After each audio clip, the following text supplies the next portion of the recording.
having a talent? What does it mean to have a talent? And is talent essential to become great at something? I don't think so. I think that talent is often overrated and often misunderstood, and it's often used as an excuse not to do the work, I would say. Some people say, I don't have a talent for writing, I don't have a talent for this, for that.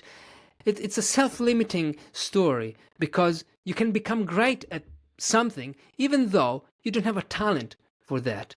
And for example, I always say that I'm not a great illustrator. I cannot draw, okay? I cannot draw. I still draw like I did when I was in elementary school. If you see my drawings, terrible. They're terrible. Like my 5-year-old cousin, he can make better drawings than me. I can say that I don't have a talent for drawing. So I was not born with this gene, with this special gift for drawing. But what if I started practicing? What if I started learning how to draw? What if I study the techniques? I practice with a teacher for the next 10 years. I do this. I only do this. I focus on drawing, and I take lessons, and I practice, and I learn the craft. In 10 years, I might become a great illustrator, and you might look at my drawing and say, wow, you have a talent. But you see, talent is much more complex than just a gene. We can get great at whatever we want to become great at by practicing the skills. And this researcher named Eric Anderson, he studied how people get excellent at something, how people achieve mastery. He studied these people for 30 years. For 30 years, this was his obsessions, let's say. It was his field of research. He wrote a book about this called Peak, P-E-A-K, The New Science of Excellence. I think it was something like that. But I'll put it in the comments, in the description of the video, so you can check it out.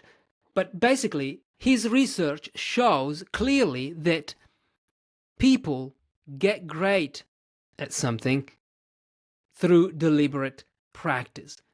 Deliberate practice is essential. What is deliberate practice? It's not just practice, it's just you practice. It's deliberate practice. It's specific, focused practice that you do to improve certain skills.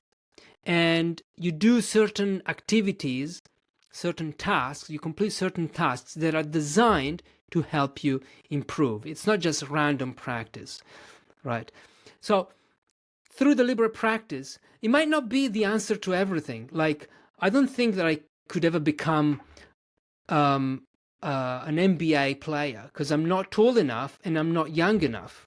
It's too late. It's too late, and I'm probably too short. I'm 1.75 meters. So not very short, but I'm not as tall as those players. So I need to be realistic here.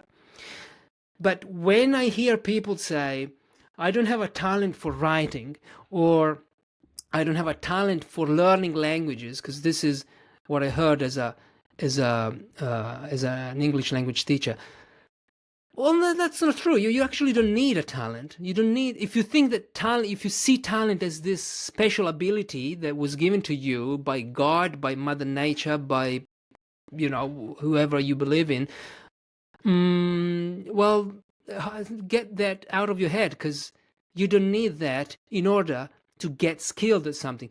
That's why probably we say, I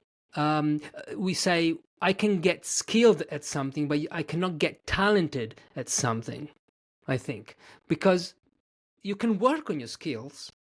If you want to become a great chess player, you can. If you want to become a great writer, you can.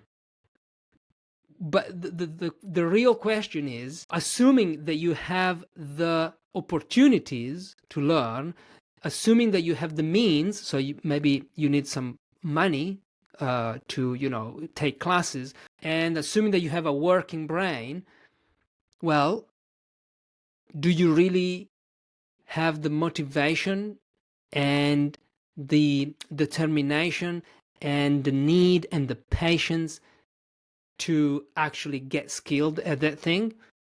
Because that's the only question that we need to answer. Do we really want to get skilled at that thing? Do we really want to improve? If so, well, enjoy your trip to excellence, because that's all you need.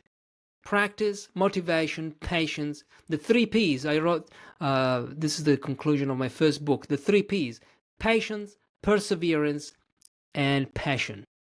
I got this idea of the 3 P's from my experience as a drummer. So I studied, in 3 years, I became a pretty good drummer, a pretty good drummer in my 20s. So I didn't know anything about drumming. I only knew that they use sticks, but I didn't know anything. And in 3 years, I had a band. I played live in front of people by just practicing, by deliberately, don't know how to say this word, practicing the skills. So I had a teacher, and one teacher told me, the first teacher that I had, I asked him, how can I learn fast? And he said, why fast? Because if you are in a hurry here, don't come to me. Then I changed teacher because I was in a hurry, and he said, if you want to become a great drummer, remember the 3 P's: passion, patience, and perseverance. Passion, patience, and perseverance. Because that's actually all you need. That's all you need. Assuming that, of course, then you need a drum kit. Then you need maybe to pay a teacher. So, no, it's not all there is to excellence, not just the 3 P's. But what if you don't have that patience, motivation, and everything? Well, no problem. Well, because you don't have it. You don't need to beat yourself up because you don't have the patience to become a great cook or a great writer or whoever you want to become. You just don't have it. You acknowledge the thing, and that's it. You move on and you do something else. So we don't need the gene. We need to do the work. If we want to do the work. That's it. What do you think? Let me know about what you think talent is. Because, for example, my brother, he says, well, yes, I do believe in talent. I do believe that I have certain abilities when I was born. I was born with those abilities. And he believes that this is how it works. But even Anders Ericsson, he said he studied prodigies, and he said that deliberate practice, actually I have a quote here, I will read it quickly.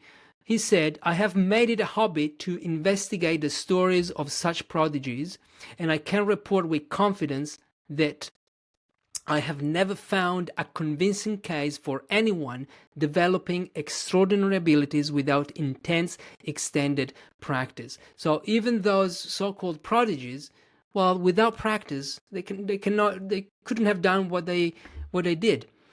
And this is a researcher who studied groups of people for 30 years. It's not just someone, it's not just me talking.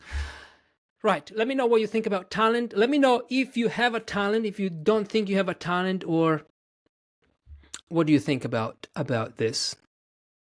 I'll see you in the next video. Thank you for watching. Thank you for listening to another ramble. See you soon. Bye-bye.